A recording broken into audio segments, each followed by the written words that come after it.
This is Jordan.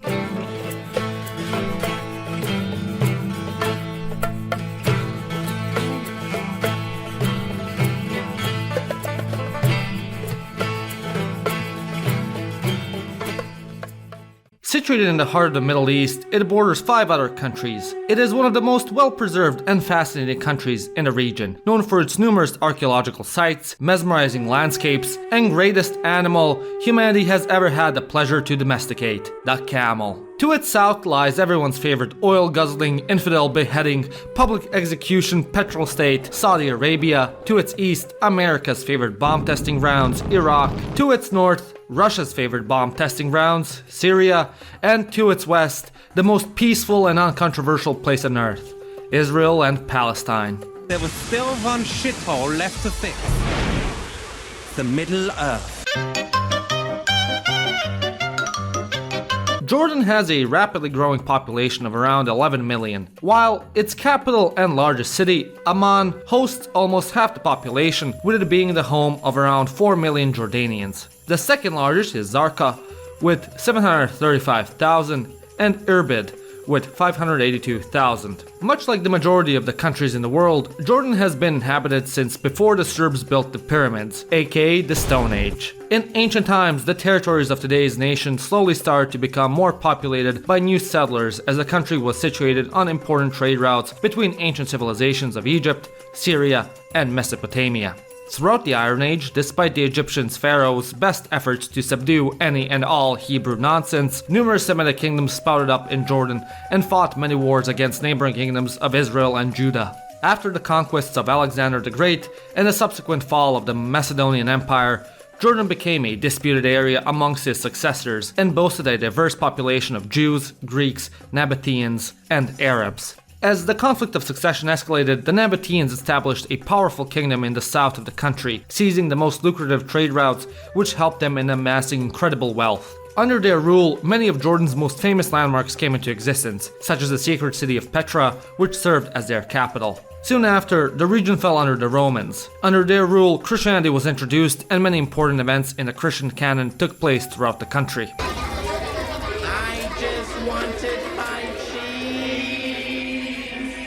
After the Roman Empire's divorce, Jordan fell under the Eastern Roman Empire and soon after adopted Christianity as its state religion, because of which a huge number of ancient Christian ruins and pilgrim sites can still be found within the country. In the 7th century, the country was conquered by the Rashidun Caliphate, which introduced Islam to the region and subsequently converted most of the population. Throughout the Middle Ages, Jordan would switch sides between the succeeding caliphates such as the Umayyad, Abbasid, and the Mamluks, under whom it stayed until the 16th century, when the region was once more conquered by a new regional heavyweight, the Ottomans. Over the next 4 centuries of Ottoman rule, the region was more or less left to its own devices, as the Ottomans would roughly come annually to collect taxes and then f*** off back to impaling people in the Balkans and fight with the Austrians, or whatever the hell they were doing at the time. Every so often, the Bedouins would revolt against them unsuccessfully, until finally in 1918, they alongside the Jordanian Christians and Circassian refugees joined the Hashemite army in the Great Arab Revolt and overthrew the sick man of Europe and established the state of Transjordan, ruled by none other than the British. Soon after the Second World War in 1946, Transjordan became a fully independent kingdom and renamed itself into the Hashemite Kingdom of Jordan. After its independence, the newly formed country ran into an obstacle any fledgling nation runs into: Israel. 2 years after its independence, the United Nations proposed the second partition of Palestine and the establishment of a Jewish state in the Levant. Jordan, much like the majority of Arab states in the region, opposed the partition, and upon Israel declaring independence, the kingdom alongside other neighboring Arab states invaded and occupied the West Bank. A couple of years later, it was then fully annexed, and the King of Jordan was then also proclaimed as the King of Palestine. Throughout the 50s, with the succession of the new king, Jordan went through a series of liberal reforms, where freedom of speech, freedom of the press, and freedom of association and freedom of religion was written into the constitution. Despite this, in 1967, war once more broke out in the Levant as Israel launched a surprise attack on Egypt after the country denied its ships to pass through the Suez Canal. Jordan, previously signing a mutual defense pact with Egypt, was drawn into the conflict alongside with Syria and Iraq. Over the next 6 days, Israel invaded and took control of East Jerusalem and the West Bank, which resulted in a huge wave of Palestinian refugees into the country. Subsequently, after the war with Israel, Jordan was launched into a period of instability as the Palestinian militants previously taken in by the country turned on Jordan and caused several terrorist attacks, which then subsequently prompted military action by the Jordanian military, which ended in their expulsion from the country. Later in the 80s, the country's stability further plummeted as numerous protests and riots sprung up throughout the country, which resulted in the suspension of martial law in the country, which was previously active since the fight with the Palestinian militants. In the 90s, the country entered normalization efforts with Israel, finally signing a peace agreement and recognizing the country in 1994, making it one of the few Arab Muslim nations to do so. In the early 2000s, the country began efforts to further develop and began several infrastructure projects, as well as the project to pump water back into the Dead Sea with Israel. The country also continued improving relation with all of its neighbors, stepping in as a mediator in Middle Eastern conflicts, and continually introducing liberal and democratic reforms within the country. Throughout the Arab Spring, Jordan as well was hit with a series of protests. Although the king did suppress them, he also introduced a series of democratic and liberal reforms and prevented the country from following the steps of its neighbors. Which brings us to today, where Jordan became one of the most stable and progressive countries in the Middle East. However, you can know just so much about a country from its history. To really get to know the nation, there's no better way than to go there ourselves.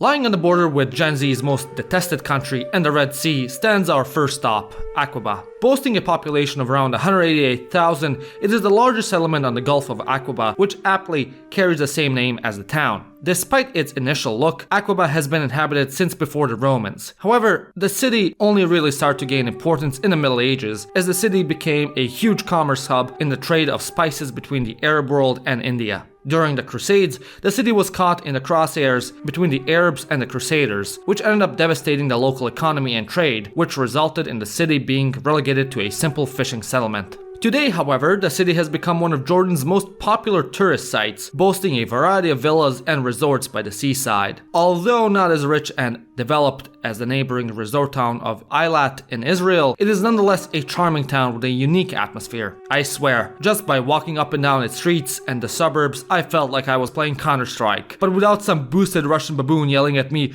"Rashbi, suka, блядь, что делаешь, пиздец!"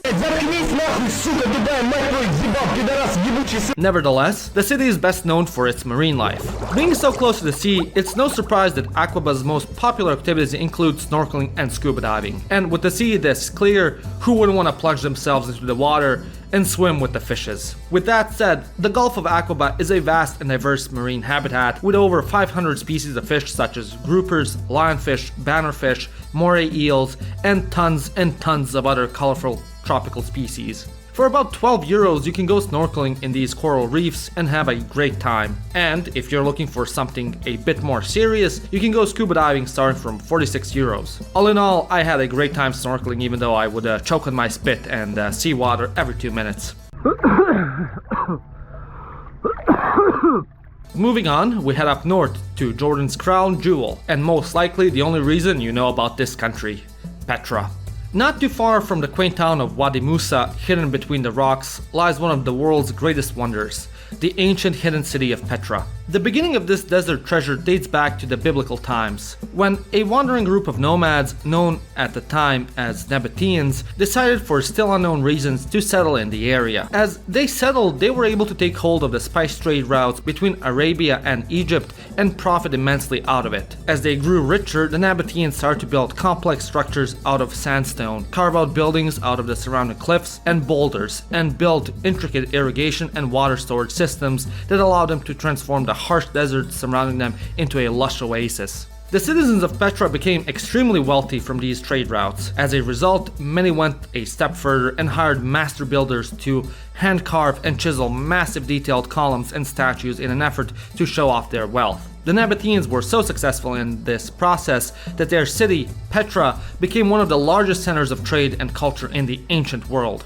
While acquiring such wealth brought a lot of prosperity to the kingdom, it also brought unwelcome attention. The Romans, eager to expand their territory and influence, eventually took interest in Petra, and in the 2nd century conquered the Nabothians and seized their capital. From that point on, many Roman-style buildings and monuments sprung up throughout the city, as well as new roads that linked it with its new capital, Rome. In the 4th century, Rome moved its capital to Byzantium, and the empire started a mass campaign of spreading Christianity. Consequently, Petra slowly started becoming Christian, as its new citizens started to abandon their pagan beliefs and started erecting new buildings and converting old ones into churches. Yet, even though Petra did get a new breath of life under Rome, it also slowly started to wither as the trade routes started to shift more north and shipping started to become more and more the default mode of trade. The decline of the city was exacerbated after Petra suffered a massive earthquake in the middle of the 4th century, which annihilated many of the city's structures and vital water supply infrastructure. As a result, many increasingly started to leave the city, and by the beginning of the 8th century, only a few remained living in and around Petra. Soon after, the city was completely abandoned and lost. The city was only discovered again in the 19th century after a Swiss explorer disguised as a Bedouin went on an expedition throughout the Middle East and found the ancient city. When it comes to today's Petra, the archaeological complex itself is absolutely massive and is still being uncovered to this day. Only 15% of the city has been discovered, with 85% of the ruins believed to still be underground. As a result, there's a shit ton to see, and you can easily spend several days exploring the ruins. To start off, one of the first things you'll see when entering the complex is the Sick, which is a narrow winding gorge path that leads to the city. After navigating the mesmerizing sandstone road, you will end up in front of Petra's best known landmark, the Treasury. Despite its name, for the longest of times, its purpose was debated amongst archaeologists and historians. At first, many thought that the treasury used to be a pagan temple. However, after the discovery of 4 gravesites of what was presumed to be the king and his family, many have shifted to thinking that the structure was in fact a royal burial site. It is estimated that the building was built sometime in 56 BC and is the final resting place of King Aretas IV Philopatris. The entire structure is almost 40 meters tall and is believed by some scientists that it was completed in just under a couple of months. Further down the site, and not so short mountain climb further, lies Petra's second most well-known premise, the monastery. Listen, I know, coming from the Pannonian Basin and one of the flattest parts in Europe, my word has little merit on this, but this climb to get to the monastery was no joke. It is almost entirely just up, and constantly along the way, people would keep asking the ones coming down how much more there is to go up, and every single time the answer was a lot. However, once you get to the site, it is absolutely worth it. When it comes to the building itself, once more, despite its name being the monastery, it is believed that the structure was actually a temple. It is believed that it was built in the last century BC and was dedicated to serve King Obodas I. Much of the building has Greek building elements. However, the building also uses a variety of curved and straight lines, which makes it quite unique.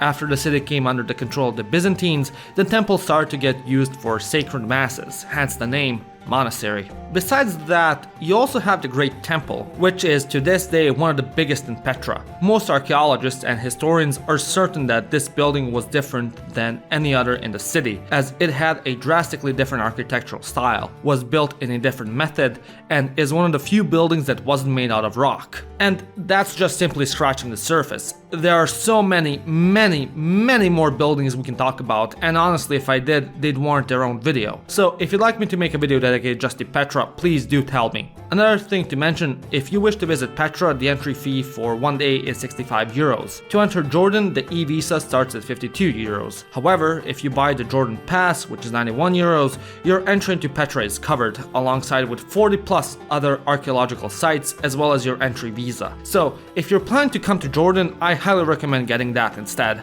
Moving on, we head north towards our next destination in Jordan. Lying on the border between Israel and Jordan is one of the world's most interesting natural wonders, the Dead Sea. Despite its name, the Dead Sea isn't actually a sea, but a hypersaline lake, with a 34.2% salinity and 306 meters of depth. It is the deepest hypersaline lake in the world. However, it is not the saltiest. Several other lakes, such as Lake Vanda in Antarctica, Lake Assal in Djibouti, and Lagoon Garabkuzul, have reported higher salinity than the Dead Sea. All in all, the lake is 50 kilometers long and 15 kilometers wide at its widest point. Over the past 1,000 years, the Dead Sea has attracted hundreds of thousands, if not millions, of tourists, not only because of its natural elements, but because of its historic ones as well. According to the Bible, the Dead Sea was the place of refuge for King David, which made it a popular pilgrimage site. Alongside that, the lake has been used for a variety of health and beauty products.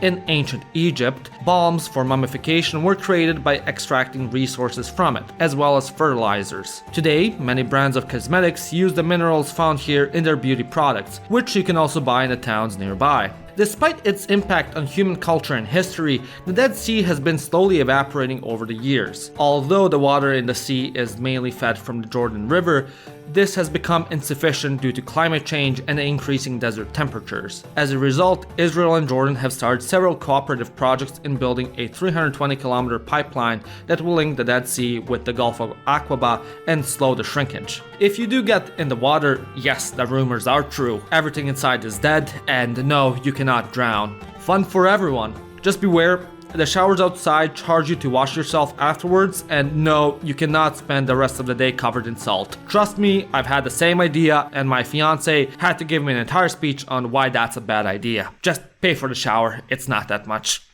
Moving on, we head to Jordan's heart and mind, and one of my absolute favorite cities in the whole wide world, Amman. Man, where to even start? There is so much you can say about Amman. First, before coming here, I had read up things about the place, and man, so many travel bloggers would just absolutely rip on the place and say how it's not that great. And not gonna lie, that did at first really lower my expectations about the city.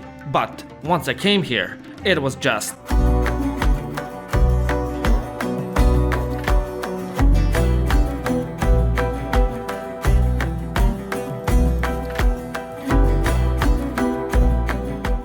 To kind of get the ball rolling, Amman is a home to over 4 million people, which makes it the biggest city in the Levant, and the 5th largest city in the Arab world. As such, it is no surprise it is the cultural, economic, and political center of the country and arguably the region as a whole. As you can imagine from a city this vast, it has been inhabited since even before ancient times, and has developed tremendously throughout history, with each historic period leaving some mark on the city. It first started to be mentioned in biblical times as Ammon, meaning royal city. Being the ancient city of desire, in the 10th century BC, King David conquered the city, the incident of which became a part of Christian and Muslim folklore. After Byzantium took hold of the city, Amman was renamed to Philadelphia, and new life was breathed into it. By the mid-7th century, Amman was once more conquered, this time by the Umayyad Caliphate. Over the next centuries, Amman slowly started to become depopulated, and by the dawn of the 14th century, the city was completely abandoned. After the Ottomans took control of the region in the 19th century,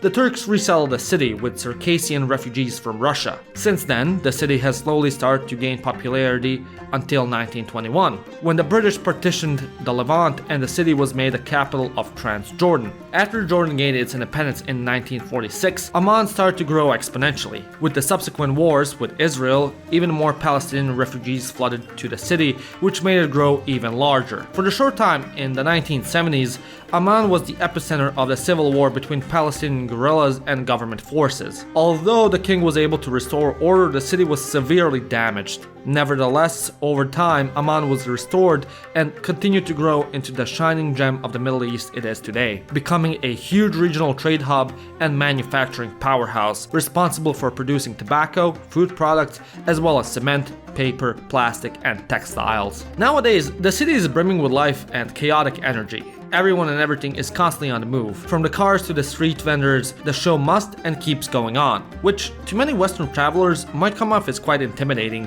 and off-putting even. Yet, this is one of the many reasons why I adore this city. Anywhere you go, there's something going on and something to do. Your senses are constantly stimulated, and I love it. Amman as a whole was originally built on 7 hills. However, as it grew, it now spans 19 hills. Because of this, the city has quite a unique look, as you can see houses and beige apartment blocks peeking through and over the mounds, which makes it quite memorable. Alongside this, each of the neighborhoods carries a name of either the hill it's on or the valley it lies on. Walking down the center of town, you will constantly find hundreds of street vendors and shops selling a variety of goods, from snacks and local street foods to garments and dresses, to jewelry, accessories, and Saddam Hussein knickknacks. There's so much to be traded. And if you're a shopping enthusiast, this is your place to go. Of course, bargaining and haggling is a no-brainer, but even if you don't feel like going through the entire ordeal, honestly the prices aren't that bad even with the white tax applied, which was quite surprising. If you go anywhere in Turkey, Kosovo, or any other country with questionable legitimacy, you will be given prices you think came out of the Treaty of Versailles itself, but this isn't the case here. Even if you're not a pro at haggling, you won't get terribly ripped off. As such, Amman's greatest strength is just wandering up and down the streets and alleyways, getting lost and interacting with the locals on the streets or in their shops. It is an experience like no other. Even so, Amman still has several noteworthy sites, even though much of the city layout still differs greatly from that of a European one. One of the most famous monuments in the city is none other than the Roman Theater. The structure itself dates back all the way back when the city used to be known as Philadelphia in the 2nd century AD, and lay on the frontier of the empire in the Levant. As a whole, it could seat over 6,000 people and was intentionally built the way it is to protect the audience from the sun during performances. During ancient times, seating within the theater was dictated by class. The more elite you were and garnered more social status, the closer you would sit to the stage, while the more broke you were, the further up.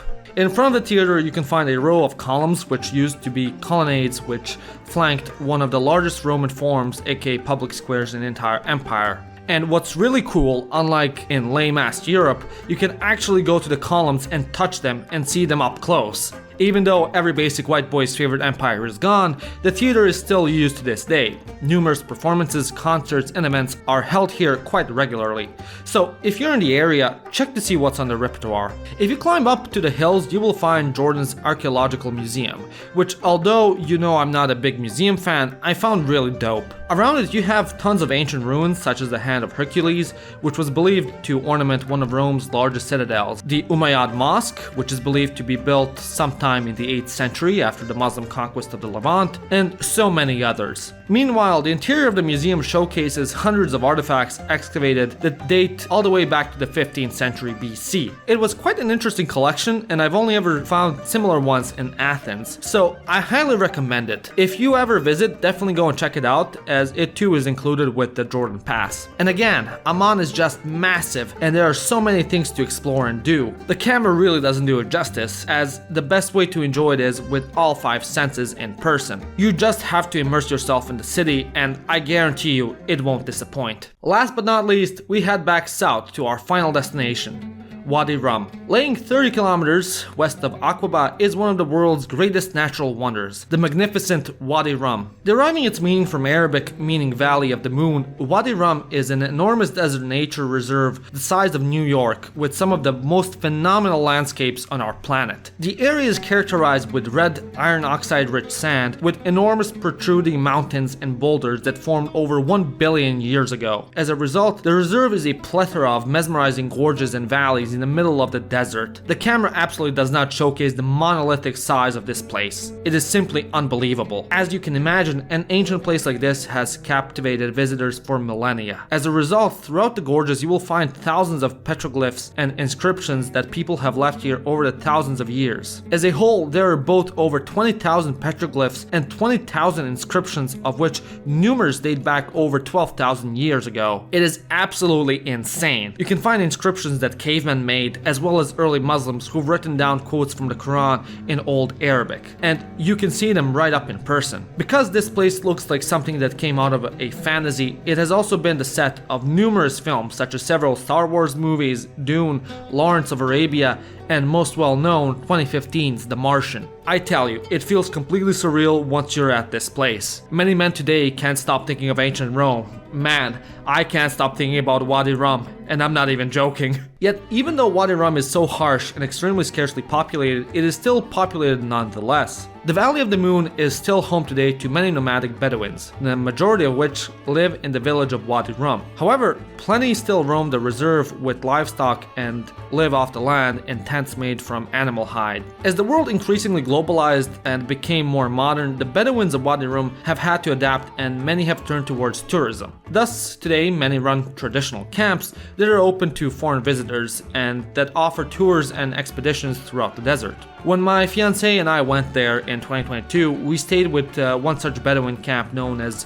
Wadi Rum Desert Tree Camp, and the experience was unforgettable. In the beginning of the day, we came to camp in the trunk of a trusted Toyota Hilux, where our guide, Zayed, dropped us off and let us unpack. After leaving our stuff, we got back up onto the truck and set off with Zayed into the desert. There, we climbed several cliffs and he showed us several gorges with ancient inscriptions. We spent most of the day going through the reserve like that, and I even got to snowboard on one of the dunes at another Bedouin camp.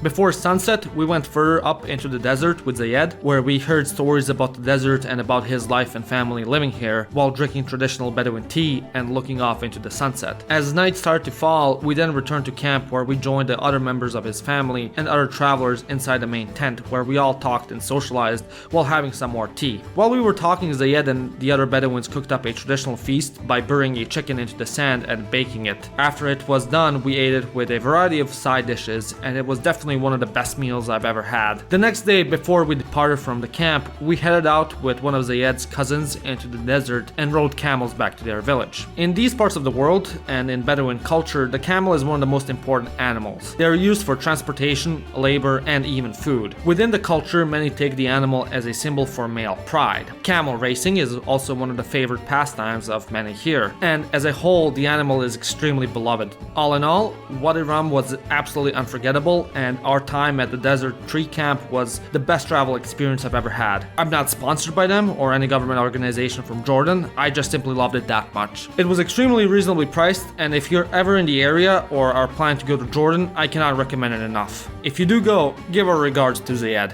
Overall, I loved my time in Jordan, and it has been by far my favorite country and place I've ever visited. Maybe it's just I'm a basic-ass European, or maybe it's just because Jordan is just that bewildering. I don't know, and I don't really care, because I absolutely loved it. It certainly isn't the most luxurious of places to travel to, and if you're not used to going outside of Europe, it will definitely force you out of your comfort zone. However, I've never in my life met such nice and welcoming people, such astonishing nature, nor such captivating atmospheric cities. Despite the country becoming ever more touristed, it is still such a hidden gem, and I cannot recommend it enough. Seriously, if you're looking to go to a new country and lose yourself in the local life, culture, history, food, just go to Jordan, man. You seriously won't regret it. Anyways, I hope you enjoyed this video. If you're new to the channel, click that subscribe button and check out some more of my work. And if you really liked it, become a member like these wonderful people. Supporting the channel helps me in creating more of these videos and going to further destinations in the future. You can also go and check out theIronicShop.com, where you can get yourself